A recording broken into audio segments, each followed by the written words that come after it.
Bonjour à tous, j'espère que vous pouvez tous m'entendre. Donc bonjour à tous et bonsoir. Merci de nous rejoindre pour la troisième session d'innovation de Plug and Play au Maroc. Je me présente, Sarina Amini, manager des opérations de Plug and Play au Maroc. Et à mes côtés sont mes chers collègues Aziz El Hachem, qui est le programme manager au Maroc, et Albert Anton, chargé des investissements. Bienvenue à la troisième session d'innovation de Plug and Play, qui porte aujourd'hui sur la mobilité et la logistique. Donc, regardons ce qui nous attend pour cette prochaine heure. On va commencer par une courte introduction de qui nous sommes et de ce que nous faisons. Puis nous aurons le plaisir d'écouter Marc Amblard, notre conférencier pour cette session, pour nous parler du secteur de la mobilité et des technologies automobiles. Suivant Marc, deux entrepreneurs marocains viendront nous inspirer avec leur start-up. Abid Rilani nous parlera de sa start-up Kaski, qui a pour ambition de sauver des vies et de rendre les routes plus sécurisées pour tous, et plus précisément pour les deux roues, qui sont les plus vulnérables. Et puis Mehdi Cherif Alami, qui nous parlera de Freterium, une start-up d'optimisation et de précision de supply chain pour les sociétés de fret et de logistique. Pour ceux d'entre nous qui ne nous connaissent pas, Plug and Play, voilà une idée de ce que nous faisons et qui nous sommes. Nous sommes une plateforme d'open innovation, donc d'innovation ouverte, qui réside sur un solide écosystème d'innovateurs.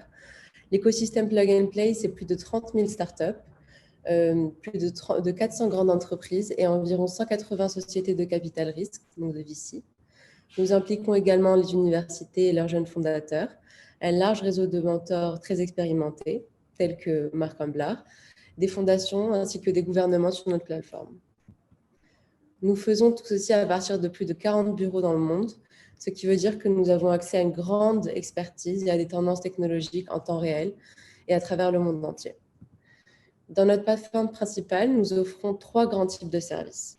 Nous sommes nous-mêmes investisseurs, principalement dans des startups en early stage, avec plus de 200 investissements par an. Nous sommes l'un des VC les plus actifs au monde. Nous gérons 2 fois par an aussi des programmes d'accélération de start-up en early stage, spécifiques à l'industrie, principalement axés sur une réelle exposition commerciale et des opportunités d'évolution pour les start-up. Enfin, troisième point, l'innovation d'entreprise consiste à catalyser les initiatives de nos partenaires. Donc, nous aidons des grandes entreprises à mettre en place leur parcours d'innovation et à trouver les meilleures startups pour dévoiler et faire évoluer de nouveaux domaines d'activité. L'objectif de la plateforme d'Open Innovation Plug and Play, c'est de développer un écosystème performant et global entre tous les acteurs de l'innovation, donc les startups, les grands groupes, les investisseurs, les universités et les gouvernements, afin de travailler ensemble sur les technologies de demain.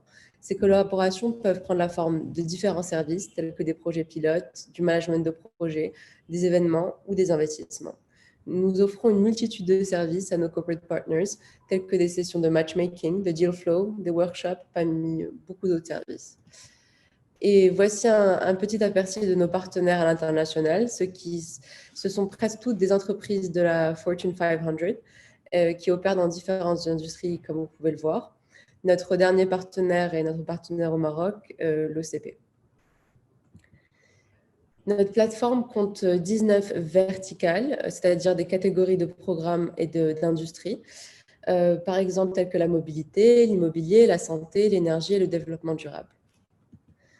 La session d'innovation d'aujourd'hui portera sur la mobilité et la logistique avec un expert venu tout droit de la Silicon Valley, Marc Amblard. Donc, basé à Palo Alto, au cœur de la Silicon Valley, Marc est un expert en transformation de la mobilité et le fondateur et directeur général d'Orsay Consulting, une entreprise de conseil qui fournit des services de conseil axés sur les 4 grandes méga-tendances de la mobilité, c'est-à-dire électrique, autonome, connectée et partagée, tant aux entreprises clientes qu'aux startups. Marc est également un mentor pour Plug and Play dans nos quartiers généraux de la Sunnyvale à Palo Alto, en Californie. Nos programmes en mobilité comptent, pour vous donner une idée, des entreprises telles que Daimler, Porsche, Renault, Ford, Michelin, Valeo, Nissan, Toyota, la RATP ou la Deutsche Bahn. Donc, merci d'accueillir chaleureusement, du moins d'applaudir virtuellement. Marc, bienvenue d'être parmi nous. La parole est à vous. on va vous permettre d'activer votre caméra. Et je vais prendre un petit.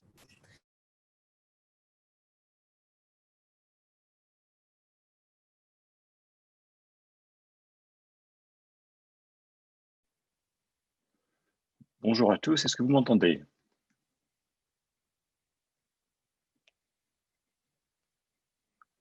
Bonjour à tous, est-ce que vous m'entendez? Oui, on vous entend. Bonjour, parfait. Eh bien, écoutez, merci Sarina de cette introduction. Je suis ravi d'être parmi vous aujourd'hui. Pardon, je partage mon écran.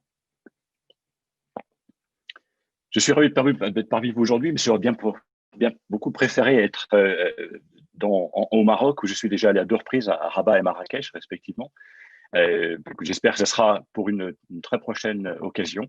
Dans l'immédiat, j'ai une vingtaine de minutes pour vous parler de la transformation de la mobilité en couvrant l'ensemble des domaines de transformation, que ce soit pour le transport de personnes ou de marchandises. Alors, d'abord, on vient bien sûr parler de l'avenir, mais permettez-moi de revenir rapidement sur le passé. Si l'on recule au moment où la voiture, telle qu'on la connaît aujourd'hui, a été lancée à la fin des années 1900, du 19e siècle, eh bien à ce moment-là, on était bien sûr dans un transport qui était exclusivement animé par des chevaux. Et à cette occasion-là, à ce moment-là, on pensait qu'on allait être débordé par des tonnes de fumier dans les rues. À la même manière qu'aujourd'hui, on imagine, si on ne fait rien, être pollué par le CO2 et voir empirer la situation de notre planète. Mais heureusement, les choses ont changé, et elles ont changé d'ailleurs très rapidement. Mais si l'on regarde quelques années plus tard, sur cette image à gauche, qui sont les 2 images qui sont prises au même endroit à New York, cette image à gauche, on voit un véhicule à moteur parmi une multitude de véhicules tirés par, eh bien c'était l'inverse, parmi un ensemble parmi une très large majorité de voitures à moteur, on retrouve encore ici dans le petit cercle un véhicule tiré par un cheval. Comme vous le voyez, la transformation était très rapide, et donc il faut s'attendre aussi à être près des transformations de la même façon, très rapide, que ce soit sur l'électrification, la conduite autonome ou d'autres domaines sur lesquels on va revenir. Alors justement, ces domaines sont de 4 ordres. Ça, ce sont des 4 axes, sont les 4 axes qui sont typiquement repris par l'industrie de la mobilité, que l'on appelle aussi quelquefois CASE, comme acronyme de ces 4 lettres, concerne 4 domaines. Donc l'électrification de la mobilité, qui va concerner l'ensemble du transport de marchandises et de personnes, et bien sûr on va y revenir, l'automatisation de la conduite, la connectivité, que ce soit toute une série de services, du hardware, mais aussi des services directement aux clients ou des services qui tendent à améliorer la sécurité. Et le 4e axe, c'est le S de shared, qui signifie mobilité partagée. On trouvera aussi derrière ça de nouveaux modes de mobilité comme les drones, comme les petits les aéronefs à décollage vertical, par exemple. Alors, pardon, excusez-moi. Ces 4 domaines sont aussi dans un environnement qui est beaucoup plus général concernant la transformation de la technologie, que ce soit l'intelligence artificielle, la 5G, la réalité virtuelle et d'autres domaines. Alors, commençons par la mobilité partagée. Eh bien, cette mobilité partagée, elle arrive par différents biais. Eh bien, il s'agit d'abord de rentrer la mobilité dans l'économie du partage. Et ce partage, eh bien, il concerne soit un service de transport d'une personne ou d'un colis, ou le partage d'un objet, un véhicule, quel qu'il soit. Alors aujourd'hui, on connaît bien sûr le transport de personnes, marchandises sous forme de taxi, ou bien sûr de livraison. Eh bien, on est allé avec l'émergence de Uber ou d'autres acteurs autour du monde vers un modèle de plateforme partage avec des acteurs qui proviennent de d'autres sources, qui sont des acteurs non professionnels. Et on va voir arriver ensuite dans ce partage de trajet la mobilité autonome progressivement. Et puis, ensuite, il y a le transport, le partage d'objets, que ce soit des voitures. On a connu bien sûr les locations type loueur, grand loueur, mais maintenant on est sur des locations de beaucoup plus courte durée, qui sont à la minute, qui sont à l'heure, avec d'ailleurs non plus seulement la nécessité d'aller dans des bureaux de location, mais la capacité aussi à prendre des objets, donc la voiture, les trottinettes, scooters ou autres, dans l'infrastructure même, soit voie publique, que ce soit dans la rue, dans un parking, sur le bord d'un trottoir. Donc une proximité qui est à accès beaucoup plus facile et qui aussi peut catégorifier peut partir de catégories, que ce soit dans un modèle B2C, donc avec des entreprises qui possèdent des flottes, telles que Zipcar, par exemple, ou Vélib à Paris, ou bien un modèle de peer-to-peer par le biais desquels, sur une même plateforme professionnelle, on retrouve des acteurs qui vont mettre à disposition une place dans leur voiture ou un véhicule. Et de l'autre côté de la plateforme, bien sûr, un consommateur. Alors, cette transformation de mobilité, elle est non seulement en termes de nouveaux modes, mais elle est aussi dans la façon dont ces modes interagissent. On va passer progressivement d'un mode où l'on retrouve de la multimodalité, c'est-à-dire en fait un empilage déconnecté de différents modes. On va prendre un taxi, on va prendre puis un train, puis une trottinette pour terminer chez soi. Et tout ça sans avoir nécessairement de connexion. Eh bien, on va vers de l'intermodalité, c'est-à-dire en fait des connexions intermodales qui permettent de façon continue, seamless, on dirait en anglais, d'intégrer les différents modes sur un parcours complet de A à B, aller de Rabat, de votre Gévois Rabat jusqu'à un hôtel à Paris, par exemple, en intégrant les différents modes de façon totalement continue, que ce soit l'identification des modes, la disponibilité des horaires, jusqu'à la réservation, le paiement et le retrait du ticket, tout ça sur la même plateforme. Donc ça, c'est une évolution aussi que l'on voit progressivement arriver, certainement pour le transport de personnes. Et puis, on voit aussi on voit émerger des navettes. Alors, il s'agit ici de navettes qui sont autonomes, même si l'autonomie est relativement limitée, puisque elle correspond à des points de passage programmés dont les véhicules ne peuvent que très peu dévier et non pas du tout de robotaxis, comme on pourra en parler plus tard, qui sont capables d'aller un peu n'importe où dans une zone donnée. Alors, ces navettes ont émergé il y a 4-5 ans avec comme acteurs principaux de sociétés françaises, Easymail et Navia. On voit aussi un japonais, Baidu, un américain, May Mobility, qui lui opère des véhicules existants, les autres ayant conçu et fabriqué leurs propres véhicules, et d'autres acteurs qui émergent ici.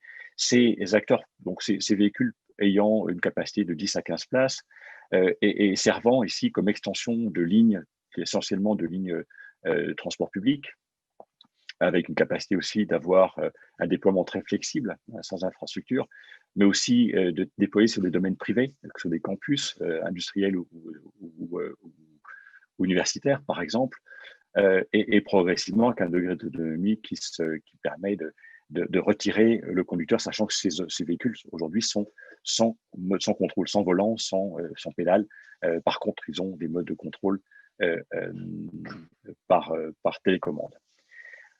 Alors, la seconde catégorie correspond à la connectivité au sens large. Il s'agit ici de moyens de connexion entre véhicules et toute une série de choses, que ce soit l'infrastructure, on parle de V2I, véhicule to infrastructure, V2V, véhicule à véhicule, V2P, pédestrienne, V2C, cloud, et d'autres domaines de déploiement qui ont différentes propositions de valeur sur lesquelles je vais revenir rapidement. Juste encore un mot ici de manière générique, il y a deux technologies essentiellement pour supporter cette connectivité qui sont l'une basée sur Wi-Fi, on appelle typiquement aux États-Unis qu'on appelle DSRC, en Europe c'est plus un autre nom, et puis une seconde technologie qui est basée sur le cellulaire, qui a bénéficié de l'émergence du 5G, qui s'appelle aux États-Unis CV2X, donc cellular V2 Everything.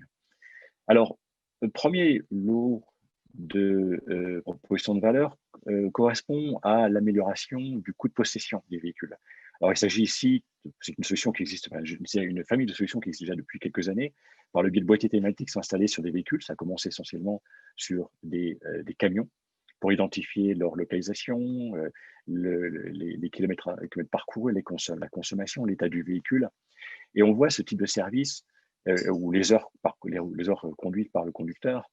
Et on voit progressivement ce service se déployer sur les véhicules individuels et ce qui permet d'évaluer le comportement du conducteur, sa façon de conduire, donc de pouvoir développer des solutions d'assurance basées sur le risque conducteur, mais aussi d'autres éléments qui permettent d'identifier l'état du véhicule et donc concerne la nécessité de maintenance, voire de mettre en relation le conducteur avec un garage, de sorte à pouvoir lui faire des offres et s'assurer que son véhicule est constamment en bon état.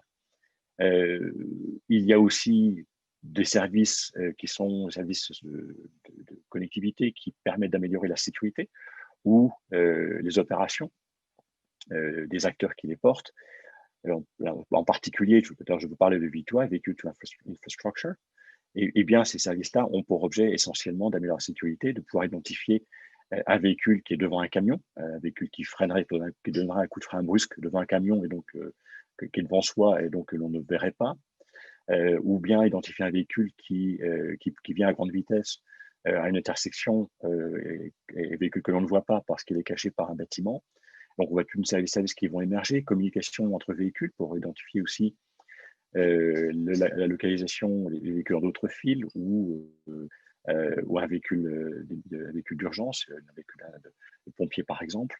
Et puis aussi la capacité au travers de cette connectivité de pouvoir faire des mises à jour dites over the air, c'est-à-dire en fait sans connexion physique. C'est quelque chose que Tesla a développé depuis son lancement en 2012. Donc beaucoup de services ici qui vont permettre d'améliorer le fonctionnement des véhicules et puis des services aussi qui viennent générer de nouveaux services au profit du conducteur ou des passagers.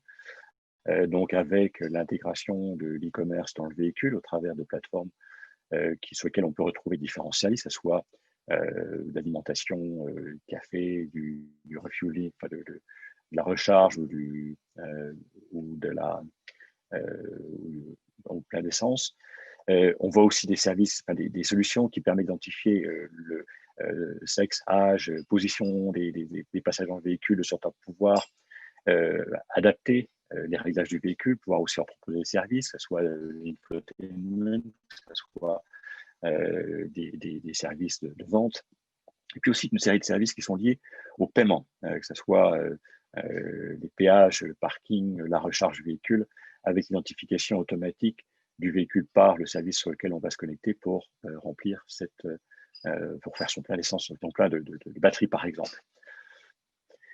Le troisième axe est l'électrification. Alors, c'est un domaine réellement en pleine accélération et qui s'appuie sur de nouveaux concepts qui sont au niveau de l'architecture du véhicule, sachant qu'on ne trouve plus un moteur combustion à l'avant du véhicule, éventuellement à l'arrière, un réservoir d'essence sous le véhicule, et puis une architecture qui est dictée par ce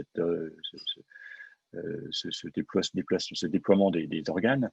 On va maintenant sur des plateformes qui sont totalement différentes, avec une conception qui intègre la batterie au centre du véhicule dans son plancher et des moteurs à l'arrière ou à l'avant ou de part et d'autre, et ce qui permet d'avoir une architecture totalement différente, de placer les roues dans les coins du véhicule et de créer aussi beaucoup plus d'espace à l'intérieur du véhicule pour un gabarit retour stable.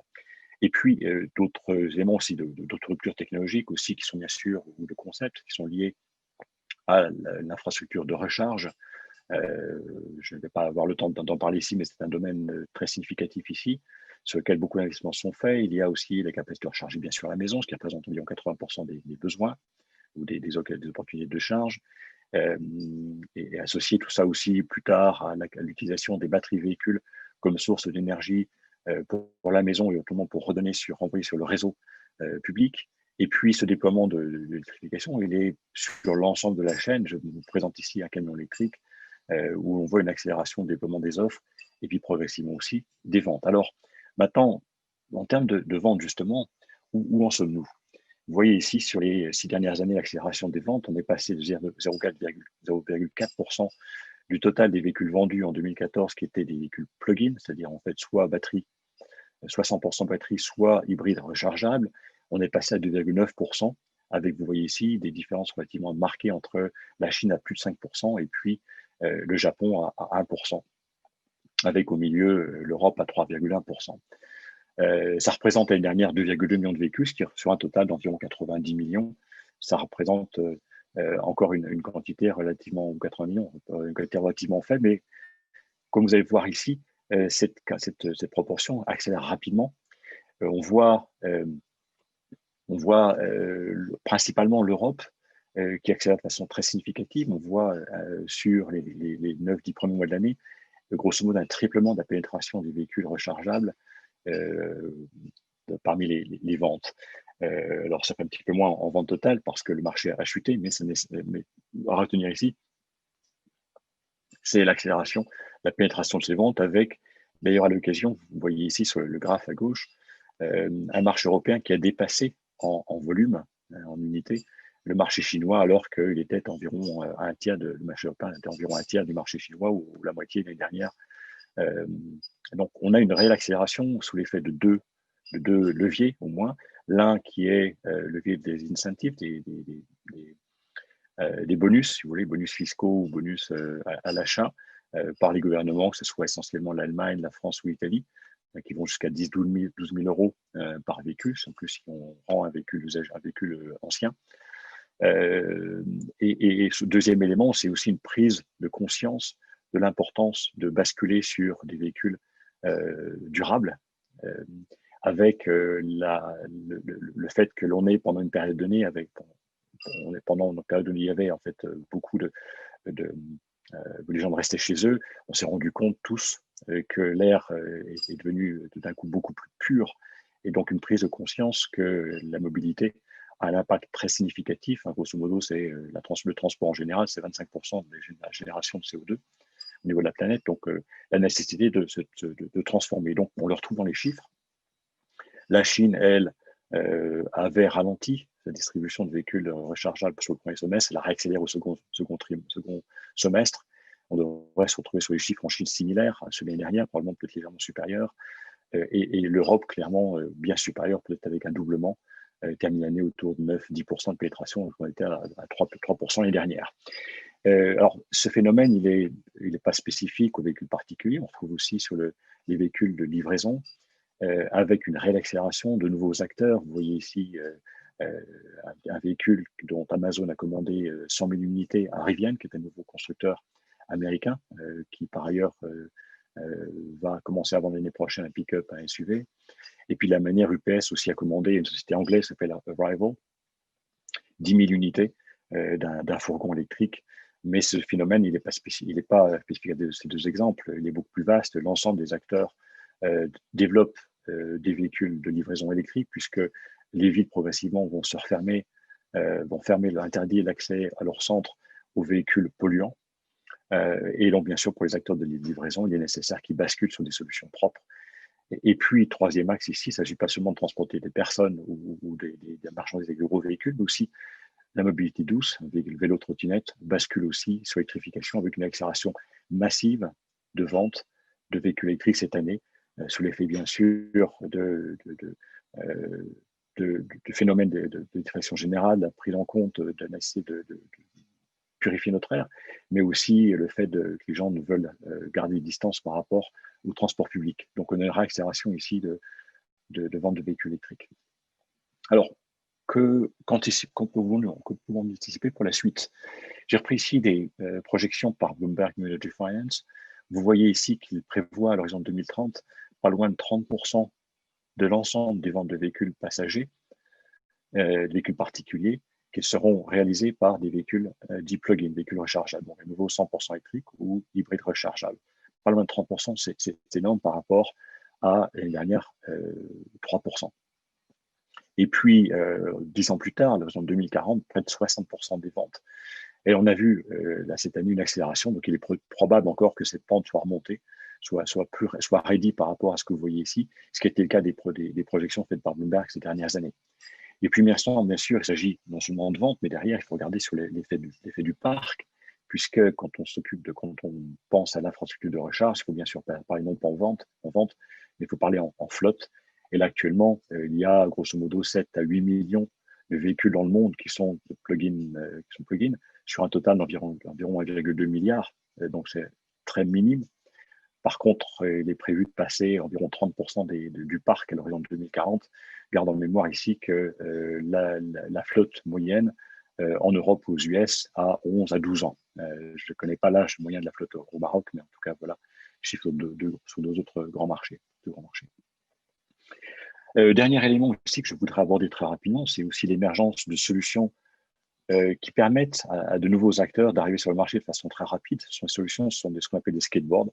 Ce sont en fait des châssis roulants, si vous voulez, qui sont totalement équipés de batteries, de moteurs, d'électronique de puissance, voire éventuellement des organes mécaniques comme le freinage, la direction, la suspension, comme c'est le cas par exemple de REE que vous voyez ici.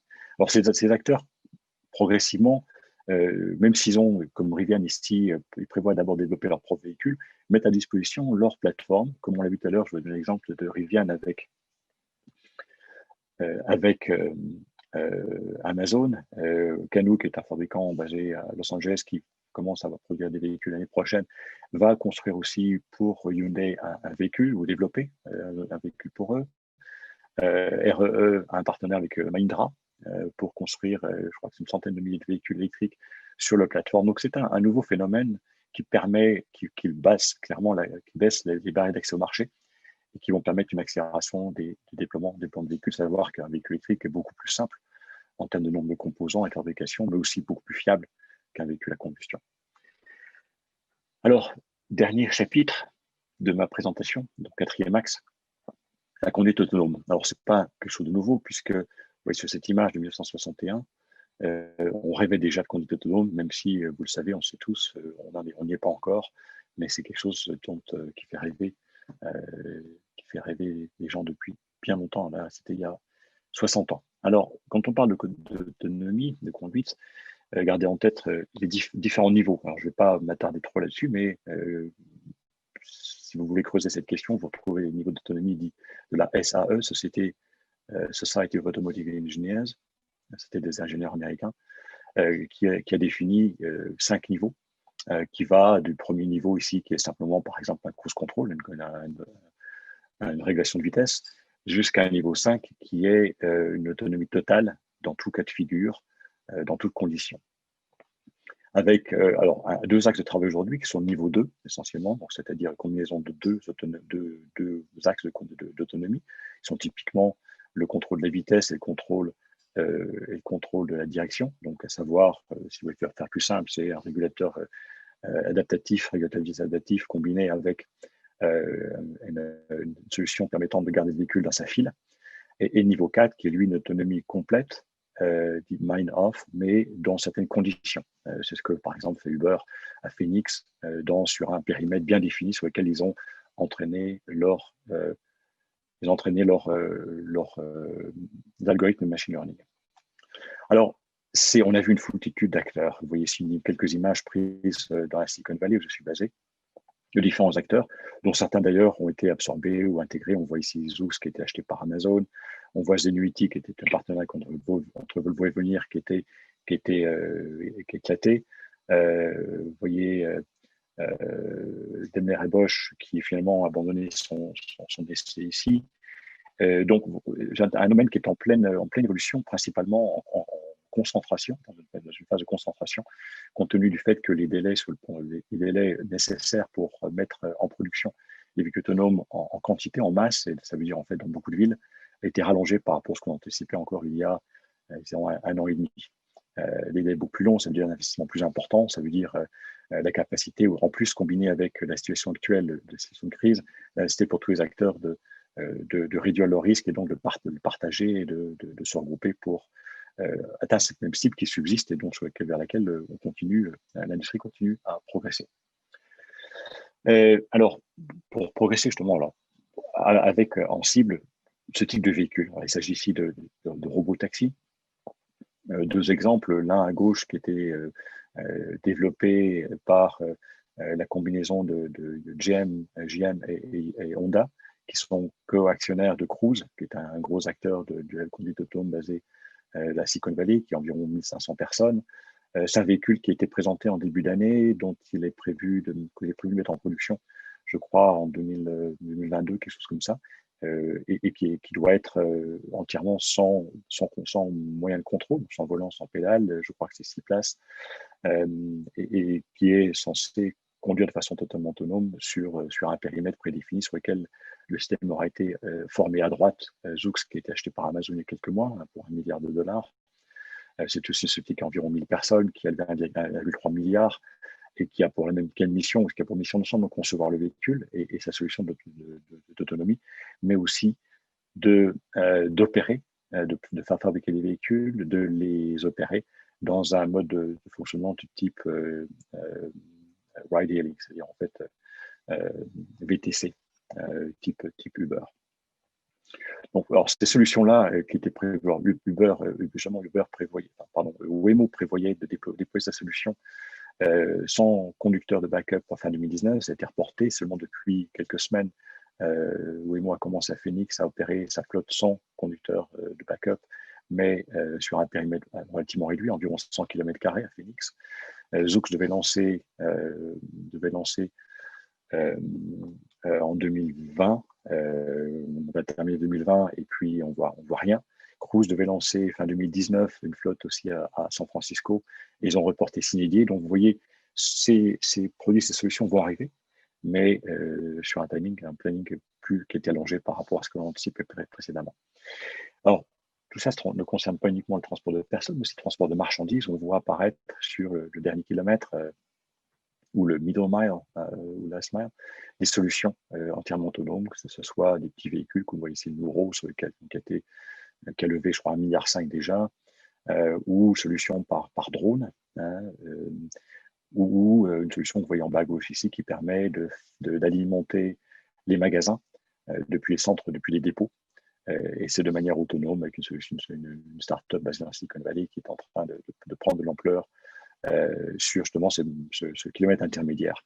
Et puis des solutions beaucoup plus légères, comme ici vous voyez en bas à droite, 3 roues électriques autonomes qui permet à basse vitesse de conduire sur les fils de vélo et de transporter la marchandise éventuellement dans un petit domaine réfrigéré, peut-être un peu réfrigéré. Et puis, en allant même au-delà,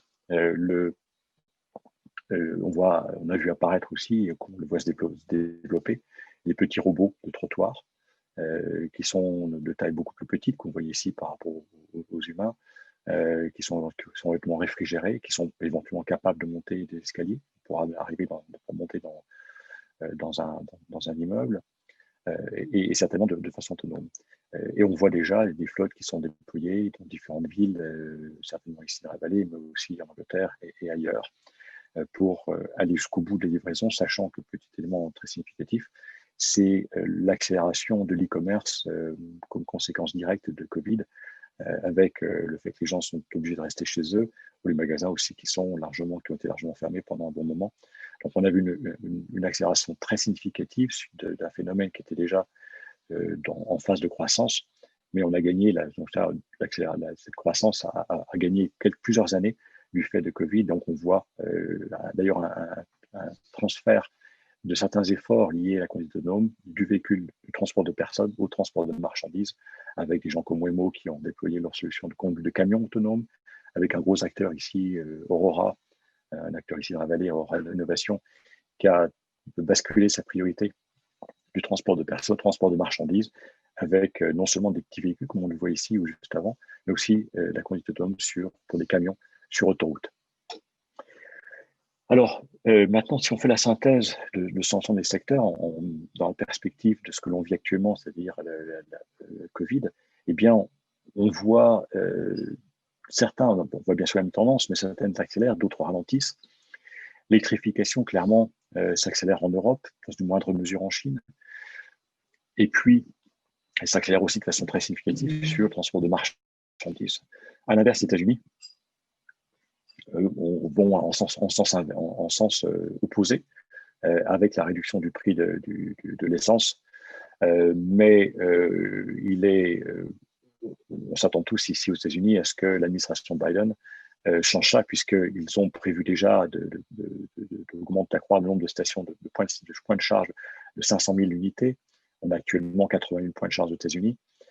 Donc, c'est un élément absolument nécessaire et donc ça partira par là. Il y aura probablement des incentives déclenchées par ce gouvernement qui permettront, j'espère en tout cas, d'inverser cette tendance.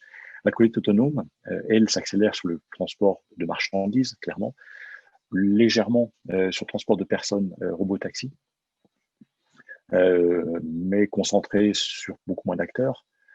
Et puis transport shuttle, probablement moins, puisque à nouveau, là on trouve le phénomène de distanciation et donc là, le rejet du transport public, c'est une sorte de transport public, puisqu'on a 10-15 personnes potentiellement sur ce type de véhicule. La connectivité aussi se déploie au travers de différents services qui sont par exemple la maintenance, les gens ne voulant moins aller au garage pour savoir si le véhicule a besoin de maintenance. C'est aussi connectivité pour les mises à jour de software, par exemple. Donc, tout ça, c'est des services qui vont pousser cette connectivité. Et puis, le véhicule partagé, lui, voit sa pénétration accélérée pour le transport de marchandises, aussi le transport doux, un vélo, trottinette, essentiellement les deux d'ailleurs. Et par contre, à l'inverse, transports partagés sont plutôt en baisse. Et je vais terminer par cette image pour mettre en perspective transformation. Si on regarde, on recule de plus de 100 ans, le transport de personnes marchandises était animé par des chevaux. Le cheval est devenu un vecteur de divertissement. Et bien sûr, on a le transport de personnes marchandises a basculé sur des véhicules à moteur. Et bien de la même manière, sur les 20 années à venir, la voiture telle qu'on la connaît aujourd'hui, avec ses pédales, son moteur, qu'il soit électrique d'ailleurs ou pas, va devenir plutôt un outil de divertissement pour s'amuser sur un circuit, alors que le transport de personnes marchandises sera fait par des véhicules autonomes. Alors on n'y est pas encore, bien sûr, mais c'est en tout cas vers cela que l'on se dirige. Voilà, écoutez, merci pour cette discussion. J'espère que vous a intéressé et puis j'espère bien sûr aussi pouvoir rencontrer en face à face au Maroc très bientôt. Voilà, je rends le micro. Merci Marc, merci beaucoup. Alors, continuons. Donc, merci beaucoup Marc pour cette présentation. Comme vous savez déjà, notre partenariat avec l'OCP à travers sa filiale SADV, donc d'aménagement du territoire, est en train de développer la ville verte de Mohamed VI à Ben Guerir, à une 60aine de kilomètres de Marrakech, une ville qui a l'ambition de devenir une smart city et où donc le futur de la mobilité peut être testé et appliqué. Donc, restez avec nous Marc pour un Q&A à la fin et il est maintenant temps de recevoir Abid Rinani qui va nous parler de sa startup Kaski.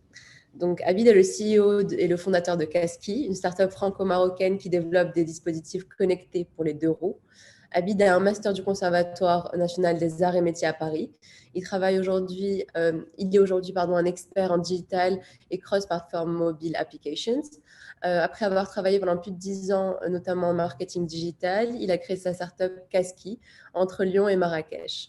Bienvenue Abid, on est très heureux de t'avoir avec nous. Aujourd'hui, à toi la parole. Je vais enlever ma caméra et mon micro et c'est à toi. Merci beaucoup Sarina. Et bonsoir, bonjour tout le monde. C'est un plaisir d'être là parmi vous. Comme disait Belford, l'innovation ne vient pas d'une union. Il faut absolument qu'il y ait toujours un vécu, une histoire ou souvent un besoin. Souvent les grandes innovations sont venues d'un besoin. Dans la continuité, c'est ce qu'il disait Marc aussi, les villes aujourd'hui, notamment le milieu urbanisme est en pleine mutation, d'où l'amènement de nouvelles solutions parce qu'il y a souvent des gros problèmes. Le problème auquel aujourd'hui nous sommes face dans notre société, c'est les accidents de la route, auxquels nous essayons aujourd'hui de porter des réponses très simples. Donc, nous attaquons un problème principalement de déplacement. Je donne juste un petit chiffre très simple au Maroc. L'année dernière, il y a eu pas moins de 1200 accidents de roues uniquement. Cela représente plus de 60% de la totalité des accidents au Maroc. Ce sont des usagers qui sont très vulnérables. La mission de Kaski est tout simplement rendre les déplacements de ces usagers plus sécurisés. Sarina, je ne peux pas malheureusement contrôler le... Voilà, parfait, merci beaucoup. On s'occupe de changer tes slides. Je dis next. Excellent. Alors, en fait, être un usager de deux roues aujourd'hui, que ce soit à Paris ou à New York ou à Marrakech, Marrakech, je parle Marrakech souvent parce que cela représente 25% à peu près du parc d'Euro Maroc. Au Maroc, juste pour donner une idée très précise, il n'y a pas moins de 2,2 millions de motocyclettes. C'est un parc qui augmente de 50 000 motos tous les ans. Et nous estimons que dans les 3 années à venir, il y aura pas moins de 3 millions à peu près, parce qu'il y a un gros besoin. Les gens, ils habitent de plus en plus loin de la ville, ils ont besoin d'un moyen de transport, on va dire, accessible, bon prix. Et le premier qu'ils ont, c'est la mobilette, soit 50 cc ou 100 cc.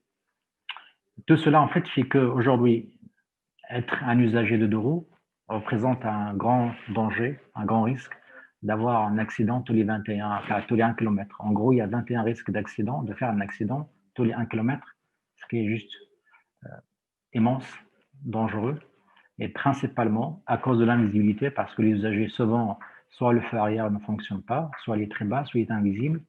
En cas de freinage, changement de direction, il y a un accident qui survient. Aujourd'hui, on estime le nombre de morts dans le monde pas moins de 500 000 morts chez les deux roues, ce qui est vraiment très, très, très grave. Go. Merci, Sarina. Parfait. Et pas moins de 5 milliards de personnes à travers le monde vivent quotidiennement la même expérience, à savoir avoir un accident tous les 1 km. Donc aujourd'hui, chez Kaski, notre mission, tu peux toujours y aller, Sarina. Merci beaucoup. Notre mission et façon aujourd'hui, c'est de combiner l'IoT, qui sont l'objet connecté, avec du software, à savoir de l'application et de la data, pour à la fois augmenter la visibilité de l'usager. Le premier dispositif que nous proposons aujourd'hui va avec le casque, pour une simple raison. Aujourd'hui au Maroc, nous estimons que moins de la moitié de la population utilise le casque. Et notre gros challenge, c'est d'arriver à faire à ce que 100% des Marocains, par exemple, ou peu importe en Afrique, utilisent le casque. Pour ce, l'objet doit être collé à la tête sur un casque pour derrière incentiver l'usager. Il faut lui donner vraiment envie de l'utiliser parce que derrière, il y a un intérêt. Pourquoi il y a un intérêt à l'utiliser en tant qu'usager? Parce que la première chose, en mettant ce dispositif, et en cas d'accident, on ne va pas attendre que l'ambulance arrive parce qu'une personne sur la route, en passant, va voir la personne accidentée. On ne saura pas qui c'est. Donc, ce qu'on fait principalement, on va automatiquement détecter l'accident grâce à ce dispositif qui est attaché derrière le casque. On va savoir automatiquement qu'il y a un accident. On va automatiquement contacter les urgences, les proches, en envoyant les informations de l'usager accidenté, en envoyant sa localisation, et ce de façon temps réel, dans le but d'accélérer les urgences. Au Maroc, par exemple, nous venons de signer un partenariat avec Wafa Assistance, qui est le premier groupe d'assistance au Maroc, dans l'objectif de connecter à la fois les services publics, les services privés avec les usagers et les hôpitaux et les cliniques, dans l'objectif, encore une fois, d'accélérer les interventions des urgences. On ne va pas non plus attendre que la personne ait un accident. On essaie carrément d'intervenir en amont, à savoir analyser son attitude, comment il conduit.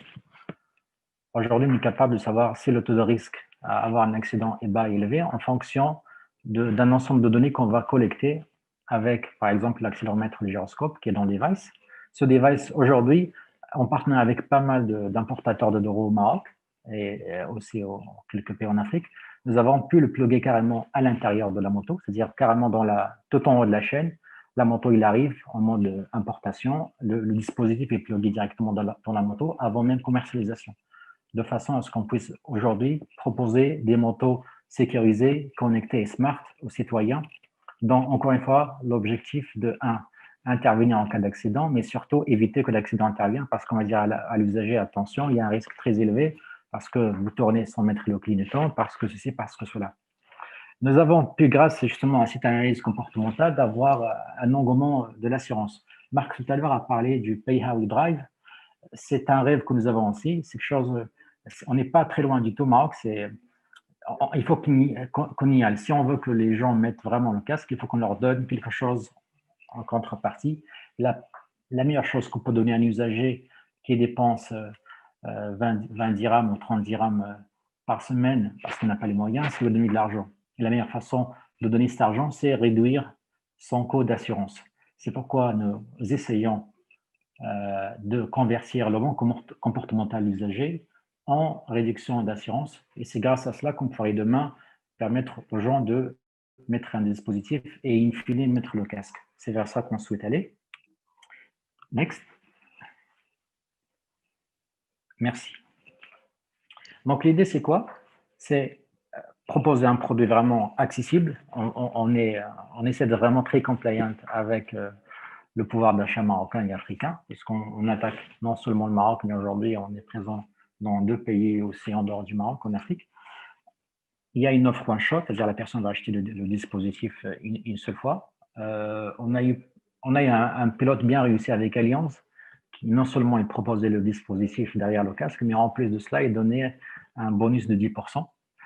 Aujourd'hui, nous avons réussi avec notre partenaire assurance d'obtenir la même chose, mais l'objectif, c'est vraiment de généraliser cela pour que les motos soient équipées d'une telle solution et pour que l'usager surtout soit intéressé à la fois de mettre le casque, mais en contrepartie d'alléger son coût d'assurance. Il y a aussi une offre d'abonnement que nous avons tout récemment lancée, qui consiste tout simplement à prendre en charge une personne qui va avoir un accident, le prendre en charge pour le déposer dans le centre hospitalier le plus proche, bien sûr en coordonnant avec la police et les interventions publiques, et de l'hôpital à la maison. On essaie aujourd'hui de s'adapter un peu plus avec le pouvoir économique du citoyen marocain. La plupart des gens, quand ils vont à l'hôpital, ils n'ont pas forcément les moyens en gros, il faut payer avant d'avoir accès aux soins. Donc, nous avons essayé de réussir grâce à un partenaire de prendre en charge la partie on va dire, la caution pour avoir accès aux soins. Donc, la personne, elle la payera plus tard. Donc, il faut qu'il ait d'abord accès aux soins en priorité et a posteriori, il pourra payer ou l'assurance prendra cela en charge. Ça, c'est une offre d'assurance qui est encore une fois très Moroccan compliant. Il ne dépasse pas les 150 dirhams par an, avec aussi une assistance médicale téléphonique 24/7, c'est-à-dire la personne peut, pour n'importe quel problème de santé, appeler un médecin et avoir accès aux soins. On essaie vraiment de rendre encore une fois le déplacement de l'usager de 2 roues, que ce soit vélo, scooter, trottinette, peu importe, vraiment sécurisé de bout à bout. Next. Merci. Alors, l'histoire de Casquet a commencé très exactement à 25 novembre, comme aujourd'hui. Je ne sais pas si vous avez bien choisi ces dates, vous l'avez, je ne pense pas, fait exprès, mais en tout cas, nous avons commencé l'aventure exactement le 25 novembre. Aujourd'hui, avec pas mal d'acharnement, nous sommes présents dans pas mal de villes au Maroc. Nous avons commencé notre extension en France à Strasbourg. Effectivement, l'histoire aussi a commencé à Lyon. Nous avons piloté pas mal de choses réussies, notamment avec le monde de la last mile et de la livraison, parce que nous avons des clients aussi qui utilisent notre solution embarquée des restaurants. Et aujourd'hui, encore une fois, aujourd'hui, le 25 novembre 2020, nous avons reçu le soutien de BPI France pour aussi nous accompagner dans notre extension en France. Nous avons piloté pas mal de choses avec Yamaha, parce que nous avons eu la chance de représenter le Maroc en Asie, et de ce fait, avoir accès à pas mal de partenaires, notamment les fabricants de roues. Donc, encore une fois, l'objectif avec ces partenaires, c'est de vraiment produire un produit, une motocyclette ou une trottinette qui comporte toutes les caractéristiques de la sécurité. Comme il a dit Marc avant, c'est un gros challenge la sécurité routière aujourd'hui. Il faudrait d'abord que les produits qu'on met sur le marché soient sécurisés et qu'on puisse derrière créer un écosystème, à savoir connecter la ville avec les services d'urgence, avoir le moyen de détecter automatiquement, d'accélérer, de réduire le temps d'intervention de 30 à 3 minutes. Ce sont des gros challenges aujourd'hui qu'on rencontre que ce soit au Maroc ou principalement en Afrique, où le taux d'accident est 4 fois plus élevé, malheureusement, qu'en Europe. Next, Sarina. Voilà. Nous avons essayé d'imaginer que peut être les déclinaisons possibles de Kasky, comment on peut adapter Kasky à d'autres use cases. Donc, en prenant en l'occurrence le cas de l'OCP. L'OCP, comme vous le savez, la plupart du staff qui est sur le chantier utilise un casque. Il était aussi exposé à un risque de chute notamment. Et le casque est obligatoire. Donc, Kasky, ce qu'il pourrait faire comme qu'on va la rajouter, c'est savoir est-ce que la personne utilise constamment le casque, parce que le dispositif, grâce à l'accéléromètre et au gyroscope, est capable de savoir s'il est en position de portée ou de côté, il est par terre ou sur la tête. Aussi, ça peut être converti en un outil de pointage. Il n'y a pas besoin d'aller pointer automatiquement le dispositif en passant par des points roulés, comme un concept de beacon. Il peut facilement checker l'arrivée de la personne, checker le passage de la personne dans des points A, B, C, D, mais surtout, en cas d'accident, notifier automatiquement le service responsable et accélérer justement les interventions. En gros, quand on utilise l'IoT avec les machine learning, il y a souvent des use cases auxquels on peut répondre, il y a souvent des applications. Récemment, il y a un gros challenge à Marrakech qui est très proche de Ben Guerir. On l'a dit, Sarina, on est à 50 km de Ben Guerir. Comment utiliser Kasky, Dekini Kasky pour les taxis?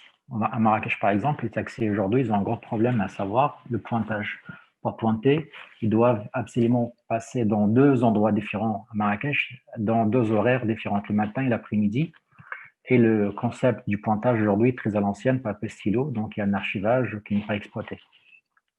Donc, Kasky aujourd'hui leur a permis de concevoir un petit boîtier qu'on met dans la boîte à gants du taxi, avec un pointage automatique, systématique, qui contient la plaque d'immatriculation, le permis de conduire de l'usager. Donc, la personne passe directement à côté du point de contrôle, il est automatiquement pointé et la data est automatiquement remontée au centre de contrôle qui se trouve à la wilaya de Marrakech. La wilaya de Marrakech aujourd'hui est l'une des Smart Cities du Maroc, qui utilise aussi notre propre plateforme de mobilité comme service. Donc, la mobilité comme service de Kasky aujourd'hui à la wilaya de Marrakech, par exemple, et depuis laquelle nous essayons de remonter pas mal de data et d'analyser en temps réel pas mal de choses. Parmi les choses que nous analysons, c'est aussi la qualité de la chaussée. Ce qui fait de Marrakech aujourd'hui l'une des villes les plus vraiment très avancées en termes de mobilité et de sécurité. Voilà, Sarina. Pour moi, c'était bref. Moi et l'équipe, c'est l'équipe. Donc, il n'y a pas que moi seul, il y a vraiment des passionnés derrière tout cela. Ashraf, qui avait aussi bossé, qui est notre ingénieur et CTO, il avait bossé sur la ville connectée à la sortie de Casablanca. J'ai oublié le nom de la ville. Je pense que les participants vont reconnaître la ville de Zinata, voilà, la smart ville de Zinata, à concevoir des systèmes automatisés d'ouverture, de pointage, de surveillance. Il a également travaillé sur le projet du musée de la Banque du Maghreb, avec des écrans interactifs. Donc, on est vraiment une équipe très, très passionnée par ce que nous faisons. Aujourd'hui, nous avons le plaisir de combiner du matériel avec du software et d'en faire vraiment des solutions, encore une fois, qui va dans un sens, c'est de rendre la vie des citoyens et de l'urbain vraiment sécurisée et rapide. Donc, merci encore une fois. Oui, je reçois une question. Oui, merci. On va répondre merci beaucoup, Sarah, pour la question. On va répondre à la fin durant le panel. Et durant notre Q&A à la fin, on va répondre à cette question. Merci Abid pour cette présentation. C'est votre nom, merci. Donc, merci parce que c'est vraiment des histoires comme la vôtre qui donnent envie de faire le métier qu'on fait et de continuer à le faire. Donc, maintenant, il est temps de recevoir Mehdi. Mehdi est le CEO et co-founder de Freterium, une plateforme as a service pour les entreprises de logistique qui permet d'analyser donc l'analyse prévisionnelle des flux de transport pour les sociétés de logistique. Mehdi est diplômé en ingénierie de McGill au Canada et en business management de l'ESSEC Business School à Paris. Donc, bienvenue Mehdi et merci de ta présence aujourd'hui. À toi de jouer. Merci Sarina, bonjour à tous. Merci à Plug and Play pour l'invitation et merci à Marc et Abid pour leurs interventions, c'était très intéressant. Abid, je suis client, ton produit je suis motard, donc tu peux passer une commande pour moi, je vais vous contacter dès demain. Donc Freterium, on est une start-up 100% marocaine. On est basé à Casablanca. Et ce qu'on propose, c'est ce qu'on appelle un transport management platform, une transport management platform, qui est destinée en fait aux industriels, aux distributeurs et aux logisticiens. Donc, toute entreprise qui expédie de la marchandise au quotidien. Et en fait, Freterium, on l'a lancé, on a commencé à travailler dessus en 2018 avec mon cofondateur Omar Cohen, qui avait un peu plus de 10 ans d'expérience dans le secteur du transport et de la logistique. Il a d'ailleurs travaillé chez l'OCP pendant quelques années. Et moi-même, j'étais consultant en stratégie et j'ai fait quelques projets dans le secteur du transport et de la logistique. Et on s'est posé la question, on est parti d'un constat qu'aujourd'hui, dans le B2C, on pouvait, pour commander une pizza sur Jumia ou un colis sur Amazon, on pouvait passer sa commande en ligne, recevoir la confirmation de prise en charge, avoir le suivi quasi en temps réel ou en temps réel de l'expédition, avoir une notification comme quoi on a été livré. Donc pour des petits colis, pour une commande d'un repas, alors que dans le B2B, on transporte des marchandises qui ont une valeur monétaire importante. On n'a aucune visibilité, c'est une boîte noire complète. Donc on est parti de ce constat-là. Donc si on peut passer au slide suivant, Sarina, s'il te plaît. Ah, il y a des animations, donc juste fais passer. Voilà, super. Alors je suis désolé, c'est en anglais, mais c'est très simple, je vais tout expliquer. En fait, on est parti de ce constat-là et on s'est dit, bon, le marché du transport de marchandises routier, c'est un des plus gros marchés au monde. Donc, au niveau mondial, c'est 3 trillions de dollars qui sont dépensés chaque année pour transporter de la marchandise par les industriels et les distributeurs. Pour prendre l'exemple du Maroc, c'est plus de 20 milliards de dirhams. Et en fait, la problématique, pourquoi c'est compliqué de donner cette visibilité-là sur les flux de transport, c'est qu'en grande partie, ces flux sont externalisés, donc auprès de transporteurs. Au Maroc, c'est plus de 70% des flux qui sont externalisés. Et ils sont externalisés auprès d'une population de 65 000 transporteurs. Pour vous donner une idée, ou pour pouvoir comparer, au Maroc, on a 25 000 médecins. Donc, il y a 3 fois plus de transporteurs que de médecins. Mais c'est des tout petits transporteurs. Donc, en moyenne, ils ont moins de 2 camions. Donc, un gros industriel ou un distributeur qui a des besoins importants en transport au quotidien est obligé de travailler avec une multitude de prestataires de transport pour satisfaire son besoin. Donc, c'est la première complexité. Le deuxième challenge, c'est qu'il y a un niveau de digitalisation qui est quasiment à zéro. Donc, on dit moins de 5%, mais en réalité, on est à moins de 2%, moins de 1% des acteurs de l'écosystème logistique qui sont équipés d'un système d'information pour gérer leur transport. Et donc, au final, 100% d'échange d'informations se fait par téléphone ou par email. Donc, au final, c'est un poste de coût qui est très important pour ces expéditeurs, pour ces industriels et distributeurs.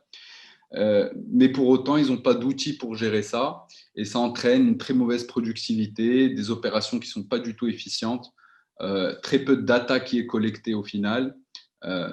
Et donc ça, c'était le premier constat duquel on est parti. Si on passe au slide suivant, ce qu'on a fait par la suite, c'est qu'on est parti, on a échangé. Donc encore une fois, c'est une animation, si on peut. Voilà, on est parti rencontrer une centaine d'industriels et distributeurs au Maroc avant d'avoir un produit. Donc on avait des slides. On est allé voir ces groupes-là et on a essayé de comprendre quelles étaient leurs problématiques, voir si le constat qu'on avait fait était bon. Et on s'est rendu compte que c'était just the tip of the iceberg, qui avait plein d'autres soucis qui étaient tout aussi problématiques. Donc là, c'est ce qu'on voit sur ce slide, c'est une journée typique d'une équipe logistique. Une équipe logistique, pour un petit acteur, ça peut être 2 personnes. Pour un gros acteur, ça peut être plusieurs dizaines de personnes. Donc au quotidien, si on voit sur la gauche, ils doivent planifier les expéditions du lendemain. Et donc, ils reçoivent tout un tas de commandes au fil de l'eau, de 6 heures du matin à midi, par exemple. Et c'est des commandes qui arrivent sur WhatsApp, par email, sur des vieux systèmes d'information.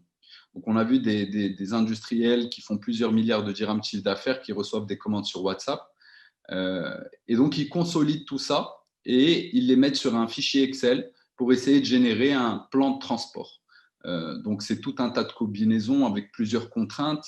Donc, chaque client, le créneau de livraison dans lequel il souhaiterait être livré, la quantité de marchandises, la flotte disponible, le prix du transport, etc. Et donc, ils font ça pendant 3-4 heures au minimum, chaque jour. Et ensuite, quand ça s'est réglé, ils doivent contacter la multitude de transporteurs avec lesquels ils travaillent pour voir s'ils ont des capacités de transport pour gérer ces flux-là. Et en parallèle de tout ça, ils doivent monitorer ce qu'ils ont planifié la veille pour aujourd'hui, gérer tout un tas de problèmes, auditer les factures des transporteurs, générer des indicateurs de performance. Donc, c'est vraiment très, très fastidieux, très consommateur en temps et pas du tout optimal. Donc, si on passe au slide suivant, et donc au final, le produit sur lequel on a abouti, c'est une solution end-to-end qui permet de gérer tout le cycle de transport. Donc, on avait pour idée de commencer par le B2B et par le routier, puisque c'est là où on a identifié le plus de problématiques, le transport en camion. Mais aujourd'hui, on a évolué également vers du B2C et de l'e-commerce. Donc, le contexte Covid a accéléré tout ça, notamment pour l'e-commerce. Et donc, sur Freighterium, comment ça se passe par rapport au process que je vous ai montré sur le slide précédent? On reçoit toutes les commandes en vrac, peu importe la source. Elles sont déversées sur Freighterium et on lance des algorithmes d'optimisation. Donc, on a plusieurs types d'algorithmes.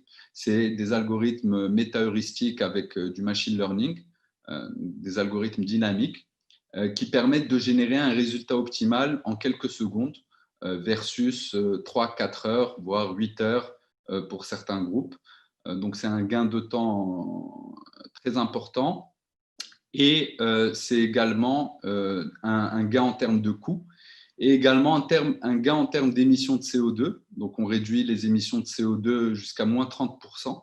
Donc, ce n'est pas un argument qu'on utilise souvent au Maroc parce que ce n'est pas forcément la priorité. Mais c'est un impact dont on est fier. Donc, on a tous ces tas d'algorithmes. On fait également des algorithmes sur mesure pour des problèmes assez complexes, pour les distributeurs de fuel, par exemple, qui ont des véhicules à plusieurs compartiments.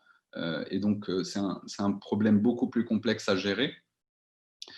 Ensuite, une fois que c'est planifié, on a toute la partie dispatch. Donc, on dispatche aux transporteurs. Donc, c'est une plateforme qui est collaborative, ce qu'on appelle du multi-tenant. Donc, on peut connecter 50, 100, 500 transporteurs. Et en fait, l'avantage qu'on a sur les marchés émergents et les marchés qu'on cible, c'est que c'est un terrain vierge. Donc, on a décidé d'attaquer ces marchés-là puisque c'est ce qu'on appelle Blue Ocean Strategy, donc stratégie de l'océan bleu, c'est-à-dire qu'il n'y a pas de compétiteurs sur ce marché-là.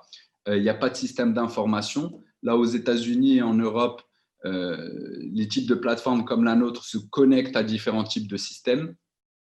Nous, vraiment, on fournit le service de bout en bout. Et donc, ça permet de faire un leapfrog et donc d'accélérer en fait l'adoption de ces outils-là.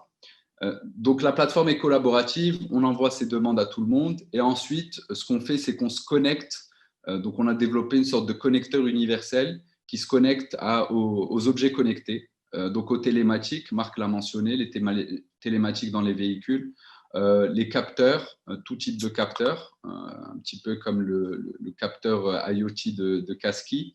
Donc, on se connecte à des capteurs température, des capteurs d'ouverture de porte pour remonter, centraliser l'information pour nos clients. Et donc, toute la partie de tracking, où avant, c'était une boîte noire complète, aujourd'hui, elle se fait de manière automatique. Donc, on a une visibilité de bout en bout avec des modèles de machine learning qui prévoient le temps estimé d'arrivée. Donc, c'est un petit peu les capabilities qu'a Amazon qu'on offre à des industriels et distributeurs locaux. Et ensuite, des modules plus gestion administrative, invoice management, qui est collaboratif également, qui permet de settle invoices entre le donneur d'ordre et le transporteur, et tout un tas de data. Ce qui est très important, c'est qu'on connecte énormément de data et que ça va nous permettre de faire plein de choses par la suite qu'on est en train de préparer chez Freterium. Donc ça, c'est ce qu'on parle de collaboration verticale. Donc un industriel avec son écosystème logistique, donc ses transporteurs, ses clients. Mais la plateforme a été également construite pour faire de la collaboration horizontale, c'est-à-dire plusieurs industriels qui collaborent sur notre plateforme pour optimiser leur transport et réduire notamment les retours à vide, puisque aujourd'hui, quasiment une grosse majorité des flux de transport partent pleins et reviennent vides. Et donc, nous, notre vision, c'est de faire collaborer des donneurs d'ordre ensemble pour réduire ces retours à vide et par la même occasion, réduire le coût de transport pour eux et réduire l'émission de CO2 et c'est win-win-win pour tout le monde. Donc ça, même aux États-Unis et en Europe, c'est expérimental. Donc il y a des thèses de PhD qui sortent là-dessus. Nous, on a fait, c'est la première historique au Maroc, on l'a fait il y a 4-5 mois avec 3 grands industriels qui ont collaboré sur Freterium pour faire ce qu'on appelle du co-chargement. Et l'idée, c'est d'aller vers de l'automatisation complète. C'est la vision de Freterium. Aujourd'hui, dans le secteur du transport et de la logistique, les business models qui sont sexy et qu'on voit à l'étranger, c'est le Uber du camion, c'est le on-demand. Nous, on ne croit pas à ce modèle pour les grands donneurs d'ordre. Notre vision, c'est plus l'automatisation complète, de bout en bout du cycle transport. Alors, je suis un peu long, on va passer à la suite. Slide suivant. Donc, notre vision, simplement, je l'ai mentionné en partie précédemment, c'est end-to-end automation, donc automatisation de bout en bout. Même si demain, on peut imaginer qu'il y aura des véhicules autonomes, ces véhicules autonomes, ils ont besoin de recevoir l'information de où est-ce qu'ils vont charger la marchandise, quels clients ils vont livrer. Et donc, avec nos API et nos algorithmes, on sera capable de communiquer avec ces véhicules-là. Il y a la collaboration, donc la collaboration entre tout l'écosystème logistique pour aller chercher encore plus d'optimisation. Et le big data, donc la data qu'on collecte, l'utiliser pour générer de meilleures décisions. Si on passe au slide suivant. Alors aujourd'hui, donc on a commencé c'est 3 ans de développement, Freterium. On a commencé à commercialiser en début d'année. Et on a déjà des grands industriels comme clients, type Mondelez, la célèbre biscuiterie qui fait Oreo, Milka et aussi les biscuits marocains, Merendina, Tonic, etc. Des distributeurs de Domino's Pizza, Burger King, distributeurs de tabac, d'électroménager, donc tout un tas d'acteurs. Et on fait plusieurs dizaines de milliers d'opérations qui sont gérées sur Freterium aujourd'hui. Donc, on a commencé par le Maroc, c'est notre laboratoire, c'est notre pays, donc on veut apporter de la valeur aux acteurs locaux, mais on a une ambition régionale, Inch'Allah, dès l'année prochaine. Si on passe au slide suivant. Alors, où est-ce qu'on en est aujourd'hui, Freterium? Donc, on a eu la chance d'avoir un investisseur donc on a eu un business angel et un investisseur qui a cru en nous. Et avec lequel on a fait une levée de fonds en début de cette année, donc pour en fait servir cette ambition qui est d'aller à l'international et de mieux servir nos clients. Si on passe au dernier slide, alors l'équipe, bien sûr, rien de tout ça n'aurait été possible sans l'équipe. Donc mon cofondateur déjà, Omar, donc avec qui on a commencé cette aventure. C'était pas facile, mais c'est une belle aventure. Au Maroc, l'entrepreneuriat est un peu plus compliqué qu'ailleurs, mais il faut absolument qu'il y ait de plus en plus de startups innovantes qui tentent des choses et d'entrepreneurs en général. Et on a notre équipe, on a Ayoub qui est notre CTO, Badr qui est notre Head of Business Development, et on est un peu plus d'une dizaine de personnes aujourd'hui, sans qui tout ça aurait été impossible. Voilà. Voilà, donc n'hésitez pas à nous contacter et merci encore pour l'invitation. Merci Mehdi, merci beaucoup. Merci pour ta présentation. Alors, on va passer à la suite. Donc, c'était un exemple parfait des entreprises de demain et de pourquoi il faut plus de startups sur le milieu. Donc, chers invités, s'il vous plaît, activez vos caméras et vos micros. On va passer au Q&A, on va discuter un peu ensemble.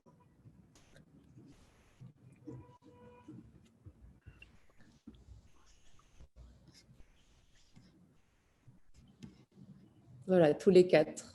Abid? Est-ce que ça va? Parfait, génial. Génial. Bah, déjà, merci à tous. Merci à tous les trois d'être là. C'est vraiment plaisant de faire ça. Plug and Play, c'est son premier événement français au Maroc en plus. Donc, on va passer à la prochaine question. En fait, Marc, vous nous avez parlé, c'est très intéressant parce que vous nous avez parlé de Joe Biden et j'allais vous poser une question sur ça, justement. La question que j'allais vous poser, c'est que Joe Biden est clairement pour les véhicules autonomes et électriques. Donc, quand vous pensez qu'on peut s'attendre concrètement à voir des véhicules autonomes, pas seulement à la Silicon Valley, mais autre part aux États-Unis et même en Europe? Alors, merci Sarina. Alors, la nouvelle administration est clairement en faveur de l'électrification et d'ailleurs derrière ça, c'est rejoindre l'accord de Paris.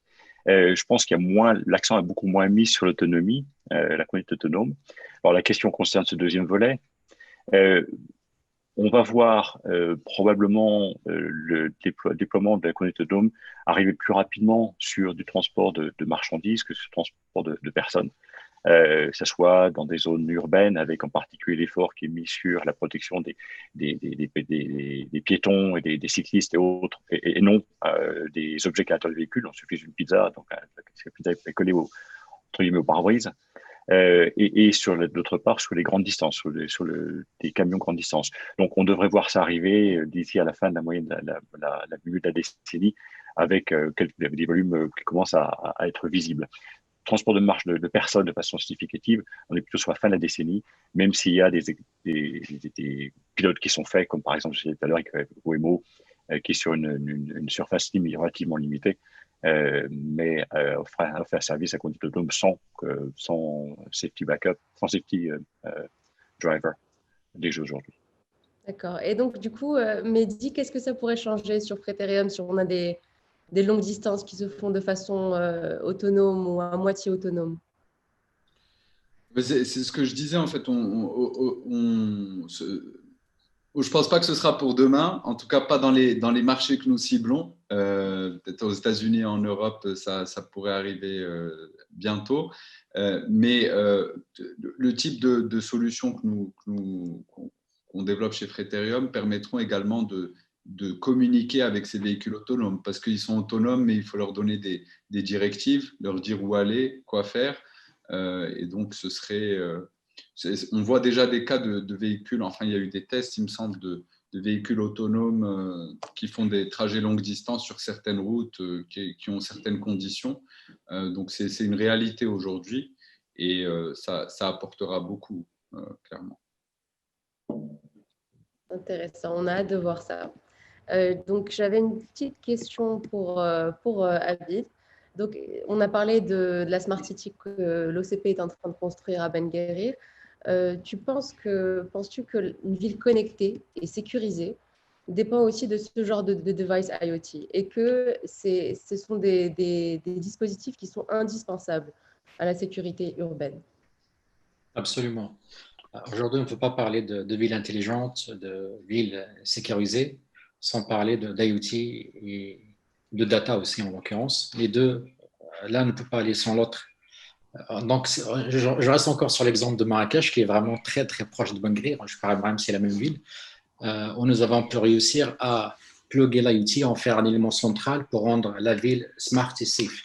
Donc, il y a vraiment une initiative aujourd'hui drivée par la région de Marrakech pour transformer la ville en une ville smart et safe en pluguant davantage l'IoT. Donc, l'IoT, demain, vous allez trouver sûrement à l'aéroport, vous allez sûrement trouver dans le taxi, vous allez sûrement trouver dans les deux roues, principalement.